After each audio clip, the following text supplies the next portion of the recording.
곧 있을 원내대표 11일 원내대표 보궐선거와 최고위원 보궐선거를 통해서 지도부를 새로 구성합니다. 전열을 재정비해서 지방선거로 나아갈 것이고 국민의힘도 조금 뒤면 10시에 장동혁 대표가 쇄신안을 발표합니다. 앞서 토론을 좀 얘기를 나눠봤지만 별로 큰 기대는 없는 것 같습니다만 물론 그에 따라서 또 어떠한 반발과 개파 갈등 또는 내용이 격화될지는 모르겠습니다. 지방선거를 앞에 둔 각 정당 그리고 정치권을 살펴보도록 하겠습니다. 김상욱 민주당 의원 그리고 조국 혁신당의 정춘생 의원 나오셨습니다. 인사 나누겠습니다. 안녕하십니까? 네, 반갑습니다. 안녕하십니까. 새해 복 많이 받으십시오. 네, 새해 복 많이 받으십시오. 요즘 좀 많이 추운데 괜찮으세요? 네? 감기나 이렇게 어제 조경태 의원 같은 경우 너무 독감이 심하던데. 아, 조윤태 선생님 독감 걸리셨어요? 예. 아, 부산 밤바람이 좀 차갑긴 해요. 부산 바람이 차온지 당내 바람이 차온지 모르겠어요. 저는 제주도 출신인데 감기라는 걸 안 걸려봤어요. 제주 어디세요? 저는 서귀포인데요. 저도 본 적이 서귀포입니다. 예. 원래는 지금은 서귀포라고 하지만 남제주고 남원읍 네. 신흥리 출신입니다. 제주도 하면 서귀포 하면 삼방산 생각나고 그죠? 삼방산은 안덕에 있고. 안덕에 예. 있고. 전 제주도에서 군 생활을 해가지고요. 아, 해양경 다 미관에 인연이 있었습니다. 있네요. 예. 제주로. 네, 제주로 대동단계. 한국이 좁습니다. 네. 네. 자, 지방선거 다가옵니다. 보통 지방선거 하면 모든 선거가 그렇지만 일종의 기본적인 프레임이 짜입니다. 견제냐 안정이냐 이것이 우리가 전통적으로 봐왔던 프레임인데 자 먼저 두 분한테 같은 공통 질문 한번 드려볼게요. 이번 선거 프레임이 어떻게 짤 거로 보이십니까?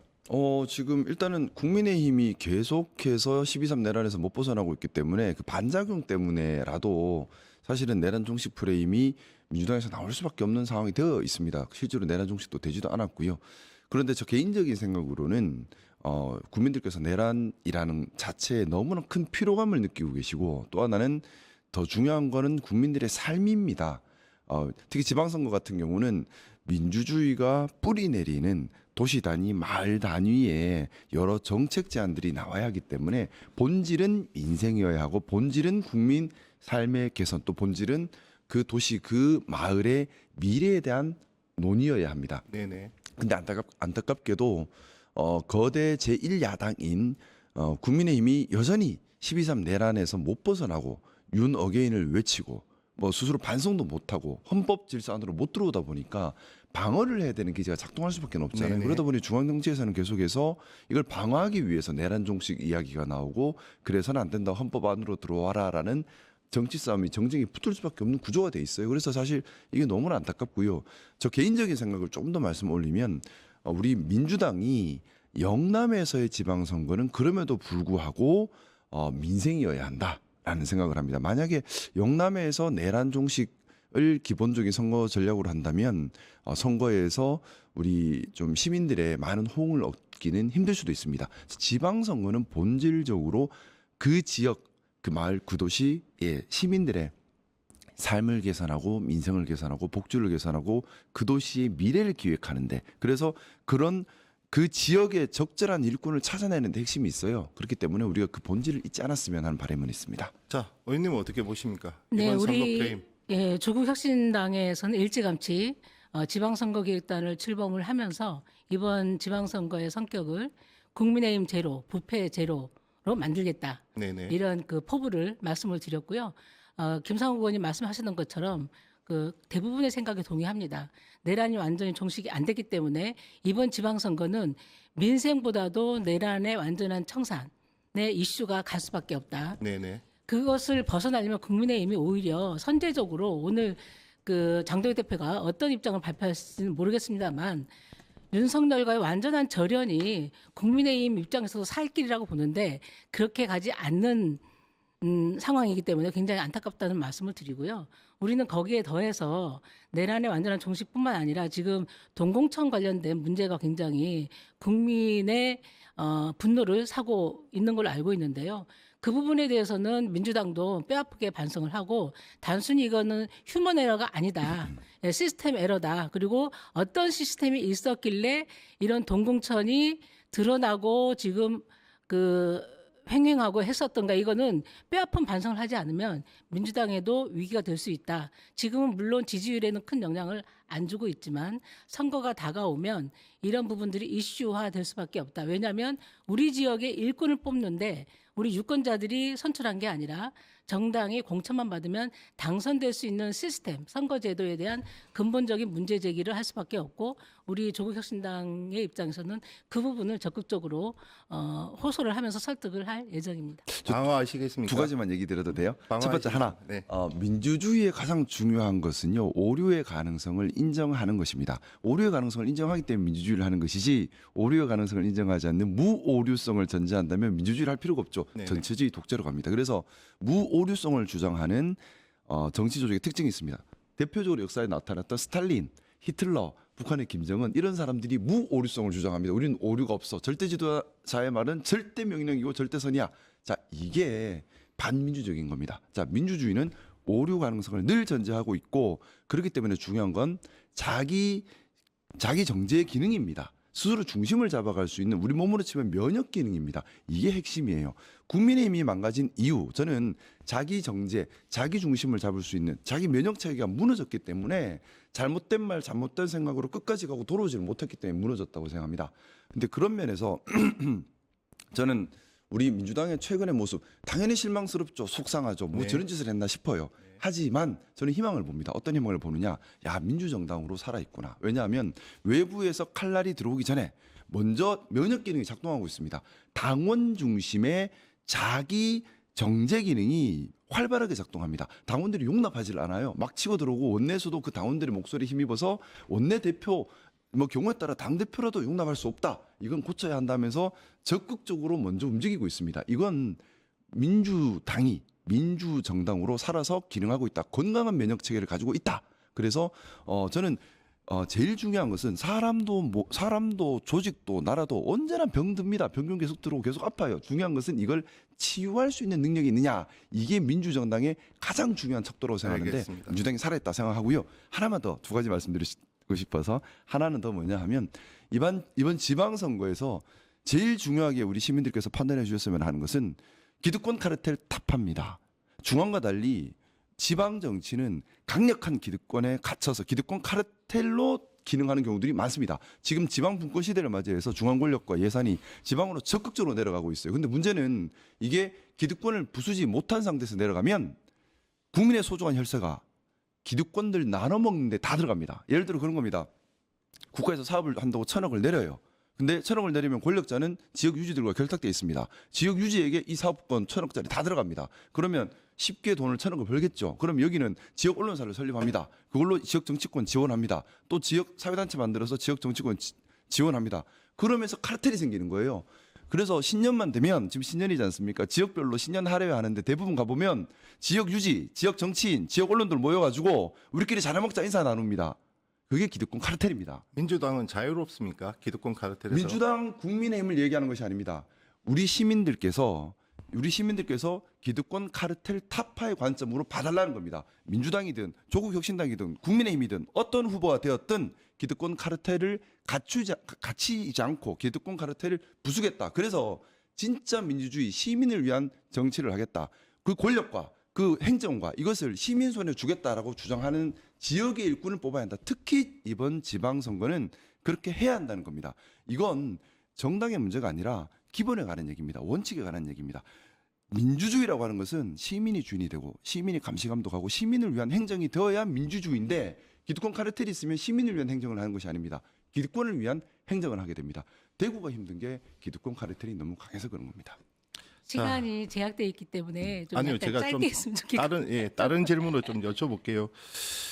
조국혁신당이 네. 지난 총선에서 돌풍을 일으켰습니다. 네, 네. 일종의 지민비죠, 그렇죠? 네.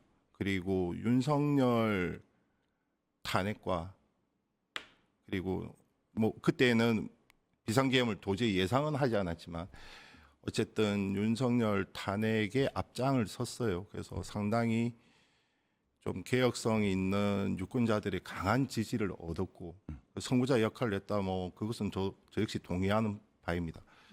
자, 반대로 보면 지금 윤석열 씨가 탄핵을 됐고 파면이 됐고 국민의힘은 몰락을 했고 정권 교체가 됐단 말이죠.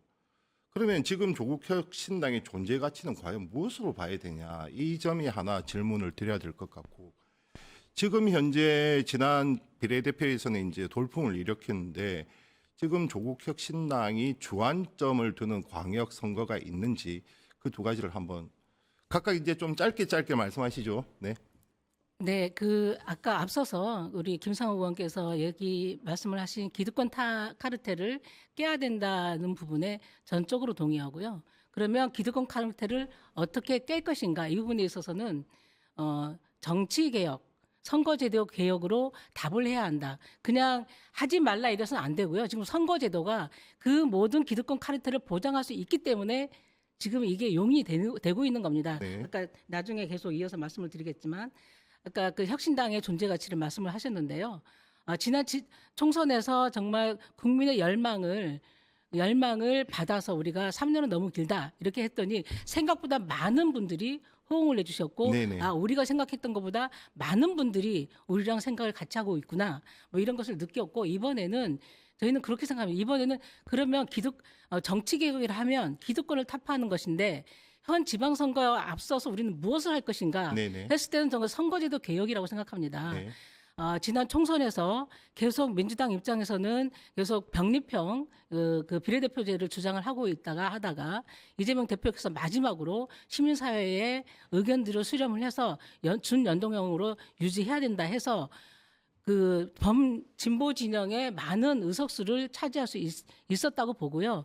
그런 면에서 보면 이재명 정부의 성공을 위해서라도 국민의힘과 민주당이 나눠 먹는 지방의회가 아니라, 그리고 단체장이 아니라 제3의 정당, 소수 정당도 진출해야 더 큰 국민주권 정부, 더 큰 기반 위에서 이재명 정부의 성공을 이끌어낼 수 있다. 저는 그렇게 생각을 하고. 조국혁신당은 범여권입니까? 그렇죠. 범여권이죠. 우리가 네. 얘기할 때 장난말로 집권 야당이라고 표현하기도 하고 비집권 여당이라고 표현하기도 하고 전체 가는 방향에서는 같습니다. 네네. 하지만 이 부분이 좀 잘못된 것 같다는, 얼마든지 우리는 레드팀 역할을 하겠다. 그 단적인 예가 내란 전담 재판부 설치 관련해서나 이런 부분을 할 때 적극적으로 우리 의원들이 반영이 돼서 그렇게 조정이 된 부분이 있고요. 자, 예전에 질문. 예, 그러니까 그거 예전에 넘어가시죠. 정의당의 개념처럼 반대하고 이런 건 안 할 겁니다. 그러니까 적극적으로 반대하고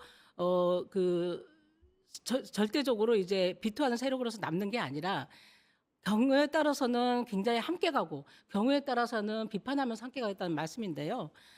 그런 면에서 보면 조국혁신당이 준비하고 있는 부분은 현행 제도, 선거제도, 지금 지방의회가 기초의회가 거의 2인 선거구예요. 네네. 그러다 보니까 국민의힘, 민주당이 다 나눠 갖기식 하고 있고요.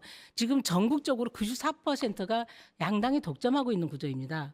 그리고 무투표 당선자가 너무 많습니다. 네네. 지금 2022년 기준으로 보면 지방의회 의원들이 483명이나 무투표 당선이 됐고요. 기초단체장이 6명이나 무투표 당선됐습니다. 이들은 유권자의 선택을 받아서 선출직 공직자가 된 게 아니에요. 정당의 공천을 받았기 때문에 저는 임명직이라고 보는 거예요. 왜냐하면 투표할 기회를 못 받았어요. 유권자들이. 그냥 무투표 당선됐기 때문에. 그러면 이 사람들 입장에서는 우리 주민의 삶을 정말 윤택하기 위해서 주민의 눈치를 더 보겠습니까? 아니면 나의 재선을 보장할 수 있는 정당의 지도부나 아니면 그 지역의 국회의원이나 이 눈치를 보겠습니까? 그 단적인 예가 동공천으로 나타나는 거예요. 그러니까 알겠습니다. 정당의 선택만 받으면 될 수 있다. 그리고 김기영 의원 그 지역구가 어떤 지역구냐면 강서구에서 2022년 이재명 대통령이 낙선됐던 그때 선거에서 서울에서 가장 많이 득표한 이재명 후보가 지역입니다. 그 좋은 지역에 연고도 없는 후보를 데리고 와서 동공천을 했던 거 아닙니까? 알겠습니다. 그게, 다시 돌아가지 말고 네. 아까 그 말씀 좀. 지금 조국혁신당이 주안점을 두는 광역 단체 선거가 있는지 좀 네. 전략적으로 지금 지방선거 기획단에서 지금 같이 준비를 하고 있는데요. 지금 내세우기에는 좀 조심스럽고요. 네. 단계적으로 좀 발표할 때가 올 겁니다. 그리고 조국 대표께서 인재영입위원장 직접 맡으면서 지금 하고 있고요. 국회의원들을 포함해서 어느 지역에 누가 나간다 포함해서 지금 국민들께 말씀을 드릴 부분이 있다고 생각하고요. 추가적으로 여쭙게 네네네. 조국 대표의 출마 여부가 아무래도 제일 큰 관심입니다. 네네네. 아무래도 이제 당내에서 가장 스포트라이트를 받는 분일 수밖에 없고 네, 그 외에 인지도를 갖춘 비례대표 의원들이 몇몇 분들이 있으세요. 네네. 그분들도 어쨌든 정당의 비례대표로서 했기 때문에 이제 이번 선거에서는 좀 희생을 좀 해라. 네. 좀 인지도를 갖춘 분들은 좀 나가달라 이런 목소리가 생길 수밖에 없단 말이죠. 그렇죠. 예. 그러면 그것이 또 다른 기득권의 문제로 뭐 연결되는데 그것까지는 자체하고 궁금한 것이 조국 작은 정당에서 대표의 기득권이라는 게 조국 있을까요? 대표의 네. 출마 여부는 여전히 열려 있는 겁니까? 맞습니다. 네, 여전히 열려 있고 네, 네. 그리고 지금 비례대표 몇몇 분들 가령 신장식 의원, 박은정 의원 이런 분들의 출마 여부도 열려 있는 겁니까? 네, 네, 열려 있습니다. 의원님은 어떻습니까? 저도 열려 당에서 있습니다. 나가달라고 하면 나가실 겁니까? 그렇게 해야죠. 당을 위해 헌신해야죠. 예, 예. 작은 정당으로서는 살기 위한 몸부림이기 때문에요. 그렇게 받아들이셨으면 좋겠고 모든 분들이 제일 궁금해하는 거는 조국 대표가 도대체 어디에 나가느냐 네네. 이런 거기 때문에 저도 이제 죄송하지만 이거에 대해서 속 시원한 답을 오늘은 못 드릴 것 같아요. 알고는 계신가요? 지금 안 정하셨습니다. 네네. 네. 알겠습니다. 제일 마지막에 정하시겠다고 했습니다. 김 의원님, 예. 자 민주당 조국혁신당 옆에 있지만 죄송한 말씀이지만 일단 양당 체제가 지금 워낙 확고한 상황이어서 저는 제3정당 그리고 다당제가 필요하다는 입장에는 저는 분명히 일정 부분 동의를 합니다. 자 이번 지방선거 대부분 민주당이 압승으로 할 거라고 예상은 하지만 그럼에도 불구하고 서울을 내줬다 또는 부산을 비롯해서 부울경을 내줬다 이러면 이게 승리로 볼 수는 없지 않습니까? 저도 그렇게 생각합니다. 만약 서울에서 승리하지 못하거나 부울경에서 승리하지 못한다면 그냥 당연히 이기는 지역을 이기는데 멈추게 되는 겁니다. 그건 정권 우리 이재명 대통령님께서 이제 다음 하시는데도 큰 부담이 될 수 있고요. 그래서 서울 선거 승리 또 부울경 선거 승리의 중요성 매우 크다고 생각하고 저는 사실 서울 선거는 조금 낙관은 하고 있습니다. 이유는 오세훈 현 시장은 국민의힘에 아무 세력이 없습니다. 아무 지지 세력 없이 외톨이로 고립되어 있고요. 그렇기 때문에 저는 경우에 따라 국민의힘에서 공천을 안 줄 수도 있다는 생각도 가지고 있습니다. 아 파장이 클 건데요. 근데 지금 국민의힘 구조로 봤을 때는 나경원 충분히 가능한 상황입니다. 그러면 그리고 지금 사실 오세훈 서울시장이 그동안 시정을 운영하면서 시민들께 감동을 주거나 뭔가 눈에 띄는 성과를 준 것도 마땅히 없고 더더군다나 서울시의 관광 경쟁력이었죠. 우리 같은 경복궁이나 종묘 이런 것들에 대해서 그 소중한 문화적 가치, 역사적 가치에 대한 인식이 부족함을 최근에 종묘 재개발을 통해서 보여줬습니다. 따라서 서울시의 미래를 기획할 능력이 있느냐, 현재를 챙겨갈 수 있는 능력이 있느냐 이제 의문을 제대로 던져줬다고 생각하는데 그나마도 국민의힘 안에서 세력도 없고 지지도 못 받는 상태.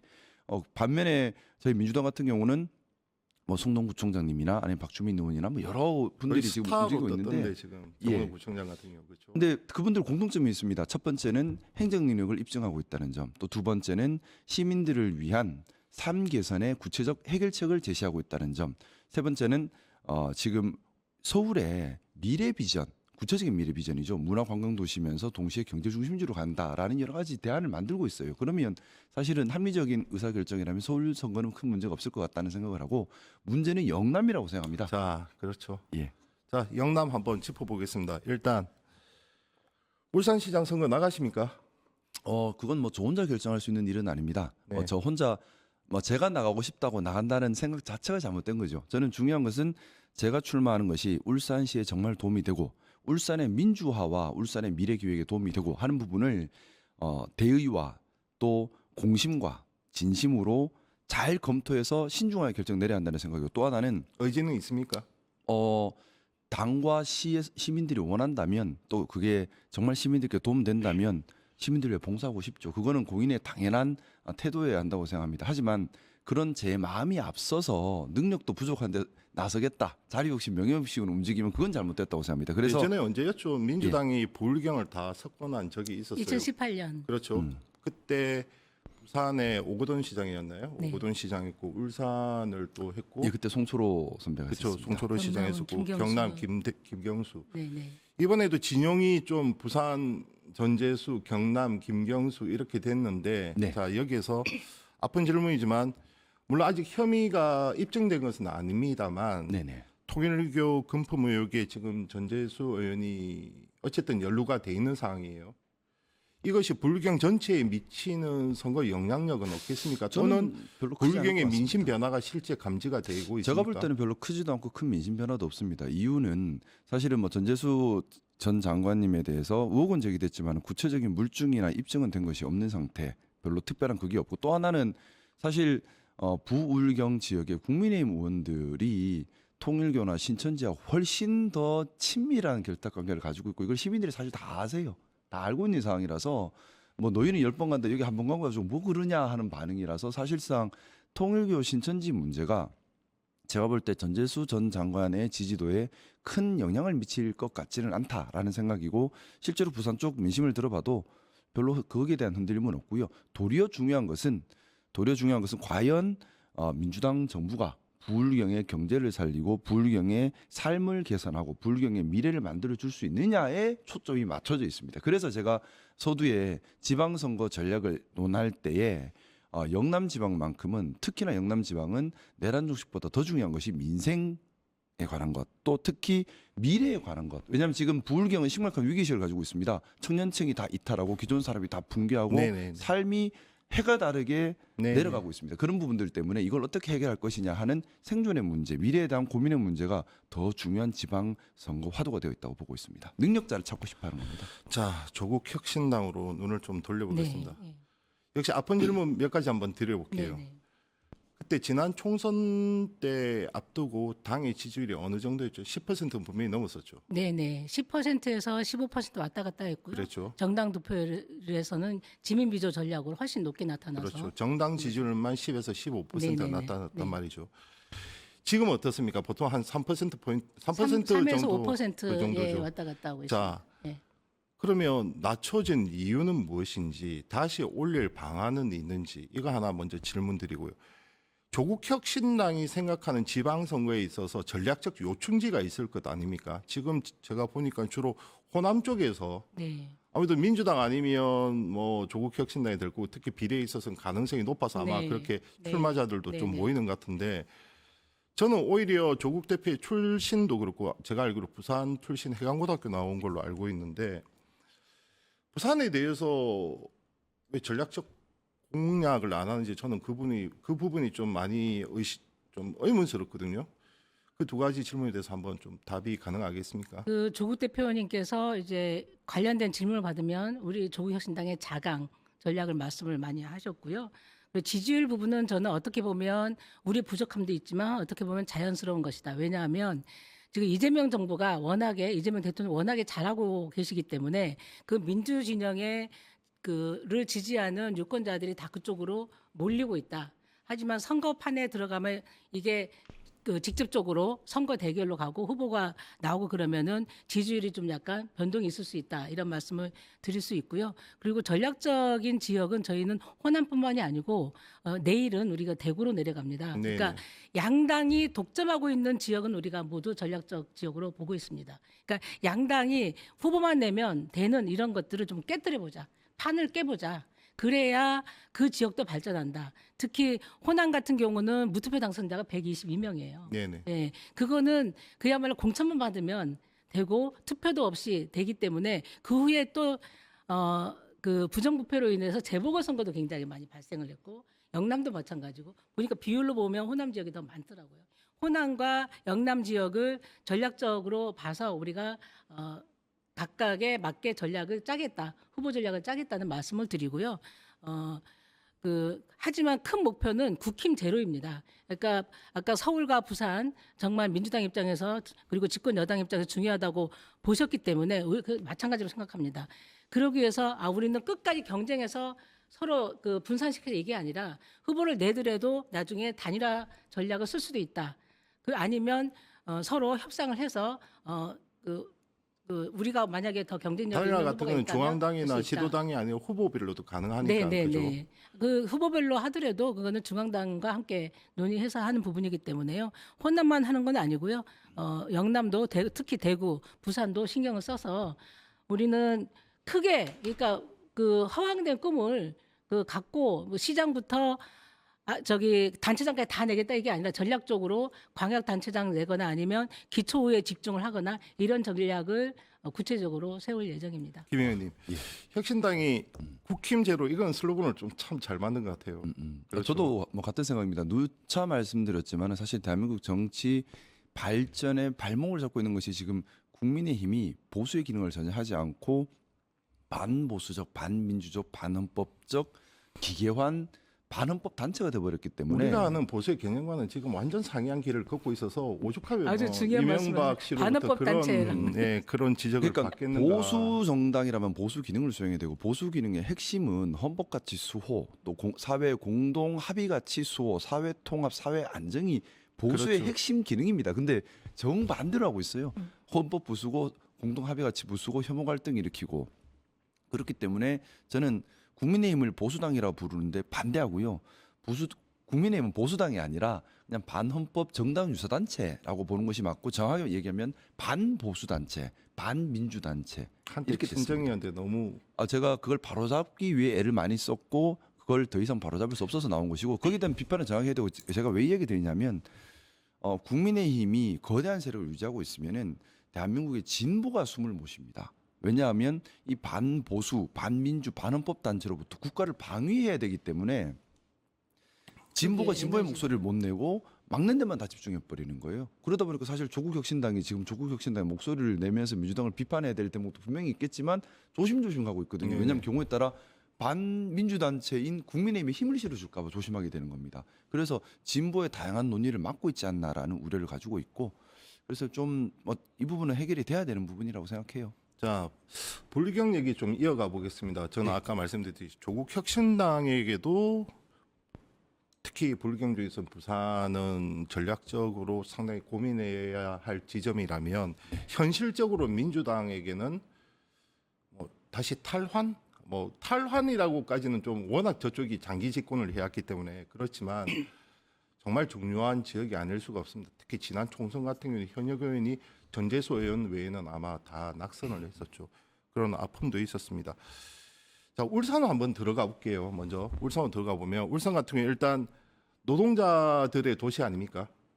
그게 좀 지역구별로 많이 달라요. 그리고 저는 요즘 들어 노무현 대통령님이 하셨던 말씀과 노무현 대통령께서 원칙과 소신을 지키면서 투쟁해 와셨던 걸 많이 생각하게 되는데 네. 노무현 대통령께서 제일 자주 하셨던 말씀 중에 하나가 기득권 타파입니다. 근데 그 이야기는 불경에 가보면 느껴집니다. 뭐가 문제냐 하면은 일시적으로 민주당이 정권을 잡을 수는 있습니다만 기득권 자체는 완벽하게 국민의힘 구조로 세팅이 돼 있어요. 그건 뭐냐 하면은 지역 유지, 지역 사회단체, 지역 언론이 완벽한 카르텔을 만들고 있습니다. 그러다 보니까 예를 들어서 제가 울산에서 뭔가 열심히 해도 울산 지역 언론의 보도 거의 나가기 힘듭니다. 뿐만 아니라 지역에서 알지도 못합니다. 이런 구조 하에서는 시민들 입장에서도 정확한 정보를 다 받아들이기도 힘들죠. 모든 게 다 왜곡돼 있는 상태예요. 그래서 기본적으로 이제 민주당이든 조국혁신당이든 국민의힘 계열이 아니면은 어려운 싸움을 할 수밖에 없고 불공정한 운동장에서 싸울 수밖에 없는 상황이 돼 있습니다. 그런데 그러다 보니까 어떤 문제가 생기느냐? 시민들의 삶이 점점점 내려앉는 겁니다. 예산도 행정도 시민들이 참여해서 시민들이 감시 감독하면서 시민들을 위해 집행되는 것이 아니라 기득권들이 참여해서 기득권들을 위해 집행이 되는 거죠. 예를 들어 그런 겁니다. 나 시장이랑 친하면 사업도 하고 행사도 하고 돈도 버는데 그게 시장이 안 대한민국 친하면 사회였죠. 아무것도 네. 할 수 없는 거죠. 그게 기득권이란 겁니다. 공정해야죠. 이거는 보수의 가치입니다. 공정 사회를 만들자는 건 보수의 가치인데 기득권 카르텔이 또아리 틀면서 실력 있고 능력 있고 하겠다는 의지 있는 사람이 대접받는 게 아니라 실력 없어도 능력 없어도 의지 없어도 권력자랑 친하면 다 해먹을 수 있다. 이건 잘못된 사회죠. 망하는 사회인 겁니다. 이거는 근데 중앙 단위에서 할 것이 아니라 지방선거, 지방 단위에서 해내야 됩니다. 그래서 이번 지방선거가 자, 기득권 의미가 있다고 봅니다. 타파는 계속해서 그렇게 말씀하셨고 불경 민심을 보면 네. 가령 윤석열의 또는 내란의 윤어게인의 동의는 하지 않지만 네네. 지금 민주당이 중앙정부 그러니까 정권을 교체했고 그리고 국회 다수의 의석을 점하고 있는 상황에서 네네. 일종의 견제 장치가 불경으로서 좀 기능을 해야 되는 것 아니냐 이런 심리 또한 있는 것은 사실이에요. 그러니까 그것을 윤어게인과 동의했다 이렇게 몰아서는 오히려 그 민심을 좀 잘못 왜곡 해석하는 것 같고 그런 것에 대해서는 어떠한 전략으로 맞설 수가 있는지. 정확한 지적이십니다. 뭐냐면은 국민의힘을 지지한다고 해서 다 윤 어게인 나오는 건 아니에요. 그 중에 보면은 윤석열 탄핵에 찬성한 분들도 있고 그게 뭐 국민의힘 안에서는 소위 말하는 친한계로 대변되는 분들이 좀 윤석열 탄핵에 적극 찬성했던 분들이시죠. 당연하게도 국민의힘 지지하시는 분들 중에도 뭐 장동혁 의견에 동의하는 사람도 있지만 반대하는 사람도 있고 보수의 기능을 회복해야 한다고 주장하는 사람도 있고 아니면 관성적으로 투표하는 사람들도 상당히 많습니다. 문화적 토양 때문에 그런 건데 그렇죠. 네.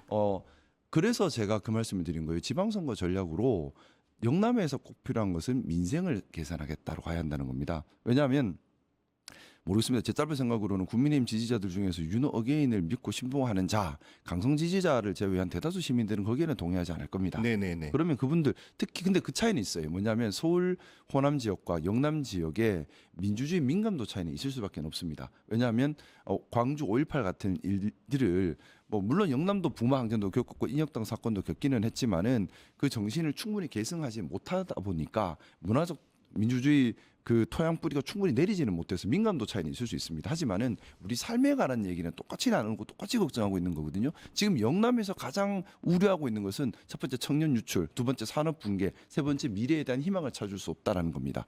여기에 대한 정치는 기본적으로 국민의 삶을 개선하는데 본질이 있는 겁니다. 내 삶이 무너지고 지역이 무너지고 미래 희망이 없는데 아무 대책을 못 내놓고 뭐 정쟁 얘기만 꺼낸다면 거부감이 들죠. 그 제일 중요한 것은 여기에 대한 대책을 내놓는 것. 그래서 제가 민생이 지방선거 1번 테마여야 한다라는 주장을 하고 자, 있습니다. 두 분한테 공통 질문으로 드리겠습니다. 양당 모두에게 해당될 지점인 만큼 아플 수도 있고 또는 과제일 수도 있고 숙제일 수도 있죠. 지금 민주당의 정당 지지, 조국혁신당의 정당 지지 위로를 저희도 여론조사를 하기 때문에 세부 로데이터를 분석을 해보면 민주당 같은 경우 4, 5, 60대, 조국혁신당 마찬가지입니다. 4, 5, 60대. 그런데 민주당이나 조국혁신당의 그 세대별 기반으로 봤을 때 4, 5, 60대가 세대별 기반이라면 가장 취약층은 70세 이상이 아니라 20대란 말이죠. 자, 젊은 층으로부터 그 어떤 이유에서든 선호를 받지 못하는 현 상황. 그러면 미래 세대로부터 지금 어찌 보면 외면받는 이 상황. 이 상황에 대한 어떠한 인식을 갖고 있는 건지. 이것이 뭐 민주당 몇몇 분들은 한국만의 상황이 아니라 글로벌 상황이다. 이렇게 저는 접근해서는 안 된다 보거든요. 그게 첫 번째고. 두 번째, 이 공통 질문인데 이거는 정 의원님께서 하나 더 발언 기회를 드릴게요. 하나 더 말씀을 하시면 되는 것이 이것이 조국 혁신당만의 문제가 아니라 조국 대표 역시 마찬가지란 말이죠. 그러면 과거 20, 30대로부터 환호를 받았던 조국 대표가 이렇게 냉혹하게 이제 뭐 되는 것이 그것이 뭐 표창장이든 여러 가지 과정이든 이율 배반적으로 보였던 어쨌든 그것은 큰 과제이지 않겠습니까? 그래서 그 부분에 대해서 한번 얘기를 좀 나눠봤으면 하겠습니다. 먼저 정 의원님. 20대 그 전략에 대해서 우리도 고민을 많이 하고 있고요. 그런 의미에서 조국 대표님 요즘 그 메시지를 보면 청년이란 얘기도 많이 하지만 그러니까 공공임대주택을 많이 말씀을 네네네. 드리거든요. 그러시더라고요. 그거는 정말 청년층이 지금 가장 힘든 게 주거 일자리 부분이거든요. 우리가 여론조사도 해봤지만 일자리 지원 정책을 좀 제대로 해달라 이런 여론조사가 굉장히 많이 나오고 특히 주거가 너무너무 힘들기 때문에 정말 연끌해서 대출받아서 내가 집을 안 사면 큰일 날 것처럼 보이기 때문에 대출받아서 막 그 집을 사고 막 이러고 있는 상황 아닙니까? 그렇게까지 하지 말고 정말 질 좋은 양질의 임대주택을 충분히 공급하자. 예전처럼 민간에 맡겨서 단지가 조성이 될 때 일부 지역에 일부 구간에 임대주택 이렇게 해가서 다 낙인 찍게 하지 말고 지금 그 서울공항 있지 않습니까? 이 부지에다가 6만 호를 건설하자. 그리고 용산 공원 부지에도 공원만 하면 그 이미 들어와 있는 아파트값만 올린다. 그러지 말고 그 주변에 공공임대주택을 짓자. 하면서 그럼 거기는 1만 호가 공급이 되고 그래서 이 얘기들을 반복적으로 여러 번 했더니 이거에 대한 굉장히 반응이 좋더라고요. 그래서 저는 이것을 우리 집권 여당 민주당이 받아서 좀 추진했으면 좋겠어요. 조금씩 하는 게 아니라 대규모로 정말 살만하게 그러니까 평수도 다양하게 고품질의 임대주택을 지어서 이거는 주거 문제를 해결해야 된다. 그리고 지금 가장 큰 문제는 저는 일자리라고 생각합니다. 네네. 일자리 부분도 대통령님은 워낙에 스마트하시고 많은 고민을 하시기 때문에 이 부분도 적극적으로 내서 하면 우리 조국혁신당도 적극적으로 이 부분에 대해서는 지원해서 함께 갈 것이다.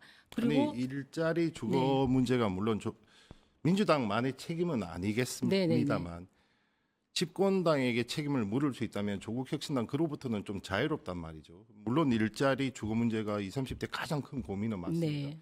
그것이 하나의 표면적인 이유는 이룰 수 있을지언정 그것이 과연 본질적이냐. 왜냐하면 저는 조국혁신당에도 이어서- 똑같은 비호감을 보이고 네, 있어서 말입니다. 알고 있고요. 그 비호감은 이 비호감을 어떻게 하지 이런 이미지 정치가 아니라 제대로 된 정책을 제시했을 때 조금씩 저는 완화된다고 보거든요. 그런 의미에서 누구도 하지 않았던 정책들을 해야 왜냐하면 청년들이 정말 그 다른 데 관심을 갖고 하는 거는 본인들의 삶에 대한 비전, 미래가 안 보이기 때문에 그렇거든요. 네네. 그래서 미래를 보일 수 있도록 비전을 보일 수 있도록 일자리하고 주거 지원 정책 집중해서 해야 된다. 그런 부분을 말씀을 드리고 싶고 특히 좀 재밌는 여론조사를 우리 의원실에서 했어요. 얼마 전에 2030 여성을 대상으로 모든 어쨌든 그 윤석열 탄핵과 국민주권 정부를 탄생시키는데 혁혁한 공을 세웠던 2030 여성들에 대해서 특정해서 우리가 여론조사를 했는데 되게 재밌는 거는 다른 계층과 다르게 지지 정당이 39.5%나 아무 정당도 지지하지 않는다라는 게 굉장히 높아요.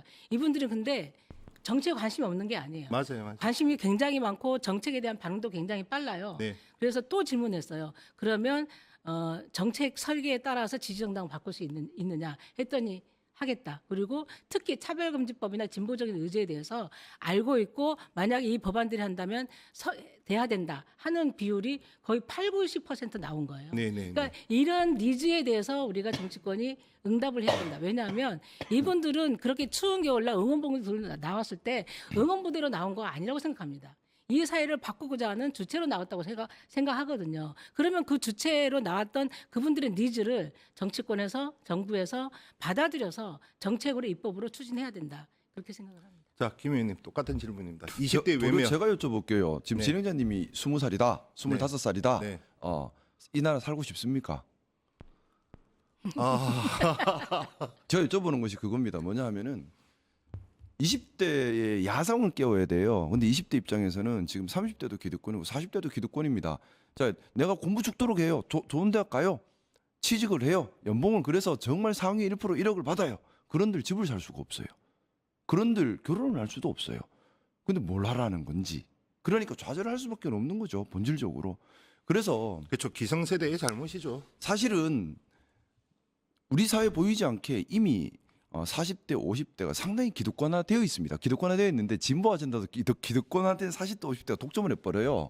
사실은 진보 아젠다는 20대, 30대가 던지는 겁니다. 그렇죠. 예전에 40대, 50대는 20대, 30대가 도전할 수 있도록 틀을 만들어줘야 돼요. 20대, 30대 마음대로 도전해라. 실패해도 된다. 틀려도 된다. 우리가 책임질게 하고 틀 만들어주는 게 40대, 50대인데 40대, 50대가 우리가 진보다. 20대, 30대는 할 역할을 안 줘요. 그리고 할 기회도 안 줘요. 또 죽도록 해봐야 집안째도 못 사요. 그러니 하고 싶겠어요? 지금 당연히 지금 우리 중생 의원님 말씀하신 부분 중요합니다. 적극 100% 공감하고 동감합니다. 기본적인 삶을 확보해 줘야 됩니다. 하지만 거기서 그쳐서는 안 돼요. 저는 모르겠습니다. 기본적으로 저는 뭐 재산 많아서 떵떵거리는 서울에 50억 집 있는 사람들 세금 막 때려야 된다고 생각합니다. 네네. 보유세 때리고 양도세 때려야죠. 1가구 1주택이라고 왜 안 냅니까? 네네. 그래서 좀 청년들이 내가 일하면 뭔가 얻을 수 있다라는 기회를 줘야 되고요. 틀리든 맞든 도전할 수 있도록 만들어줘야 되지 않을까요? 그래야지 청년들도 사는 재미가 나죠. 그냥 말 잘 들어라. 말 잘 들으면 집 한 채 줄게. 이런 거 하면 안 돼요. 네 맘대로 도전. 우리 40대, 50대 예전에 어땠습니까? 막 도전했잖아요. 네네. 그게 젊음의 재미 아닌가요? 그러면 당장은 배고파도요. 살고 싶고 하고 싶거든요. 근데 지금은 살고 싶고 하고 싶게 하는 루트를 다 막아놨어요. 다 무기력하게 만들어놨어요. 이거 바꿔야 합니다. 근데 이거는 기성세대가 좀 생각해봐야 됩니다. 왜 우리가 진보죠? 왜 40대, 50대 왜 진보예요? 이미 진보 아니에요. 이미 사회 틀 지키고 있어요. 이미 기득권이고요. 이미 원칙 따라갑니다. 20대, 30대가 마음대로 도전할 수 있도록 창의적으로 도전할 수 있도록 문화를 만들어주고 제도를 만들어주고 그러기 위한 기득권 타파를 해야 되고 그러기 위해서는 창업 스타트업 같은 것 제대로 지원해야 되는데 그 지원이라는 게 권력자랑 친하다고 사업기회 주고 돈 주고 하는 것이 아니라 진짜 아이디어 있고 진짜 하려는 사람 도와줘야 된다고요. 근데 지금 보면 하려는 사람 도와주고 아이디어 있는 사람 도와주는 게 아니에요. 시장이랑 친하고 권력자랑 친하면 기회 갑니다. 그러니 화가 안 납니까? 그러니 안 하고 싶지 않겠습니까? 아무리 한들 집 한 채 못 사는데 뭘 하고 싶어요? 그러니까 이게 정말 바꿔야 되고요. 저는 보유세 매기고 1가구 1주택 양도세 부과해야 된다 생각합니다. 그리고 지방으로 반드시 지방 살려야 돼요. 왜냐하면 저 서울 와 보니까 그래요. 살 수가 없어요. 조만한 집 한 칸, 방 한 칸 월에 100만 원씩 달랍니다. 한 달에 200만 원 받아서 100만 원 집세 내고 그러면 어떻게 삽니까? 못 삽니다. 근데 지역으로 가면 그래도 아파트 2, 3억이면 사거든요. 그럼 지역에 산업을 활성화시켜서 청년들이 지역으로 갈 수 있도록 해줘야 되는데 청년들이 지역에 살 수 있는 게 없어요. 그거 다 서울로 와요. 서울 오면 사는 게 또 힘들어요. 이래놓고 뭘 한다는 말은 아이고 죄송합니다. 흥분해서. 아닙니다. 청년들이 살 수 있는 청년들이 야성을 깨울 수 있는 청년들이 정말 세상이랑 싸울 수 있도록 우리가 만들어줘야 됩니다. 길들이려고 기성세대로서 해서는 안 돼요. 저도 반성을 해야 될 대목들이 좀 많을 것 같습니다. 아니 상당히 공감이 돼서 네, 예, 네. 공감이 되는 적극적으로 자, 공감합니다. 두 분 일단 이 자리를 끝으로 인사 나누시고 바로 이제 지금 국민의힘 장동혁 대표 쇄신안 발표한다고 하니 그 내용은 한번 들어보도록 하겠습니다. 오늘 이 자리 감사했고 다음 또 모시도록 하겠습니다. 감사했습니다. 네, 감사합니다. 감사합니다. 새해 복 많이 받으세요. 새해 복 많이 받으십시오.